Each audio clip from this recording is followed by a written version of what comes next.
Hello friends, ఈరోజు నేను మీకు ఒక చిన్న కథ చెప్దాం అనుకుంటున్నాను. అదేంటంటే ఒక చెట్టు గురించి అనమాట. ఆ చెట్టు కొమ్మ అనుకుంటుందంట ఆకులు చూసి, అబ్బా ఈ ఆకుల లైఫ్ ఎంత బాగుంది, చక్కగా గాలి వీస్తూ ప్రజలందరికీ ఆక్సిజన్ ఇస్తుంది, దీని లైఫ్ ఎంత బాగుందో అని అనుకుంటున్నాను. కానీ ఆకు అనుకుంటుందంట ఈ చెట్టు కొమ్మ లైఫ్ ఎంత బాగుందో కదా, చక్కగా అందరూ డిజైన్లుగా మంచి మంచి శిల్పాలను చేస్తారు, మంచి మంచి బొమ్మలు చేస్తారు, చక్కగా తయారవుతుంది, అందరు ఇష్టపడుతున్నారు అని అనుకుంటుందంట. కొమ్మేమో ఆకుల గురించి ఇలా అనుకుంటుంది, ఆకులేమో కొమ్మ గురించి ఇలా అనుకుంటుంది.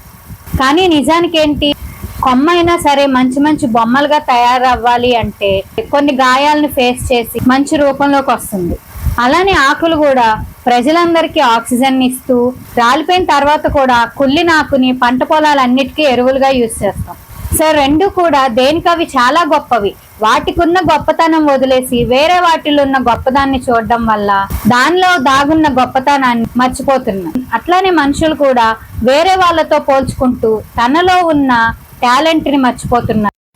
సో ఎవరికి వాళ్ళకున్న గొప్పతనం ఏంటో గుర్తించుకుంటే జీవితం చాలా బాగుంటుంది. మీకు కూడా ఇది నిజం అనిపిస్తే ఎస్ అని కామెంట్ చేయండి. అలానే వీడియోని లైక్ చేయడం మాత్రం మర్చిపోకండి.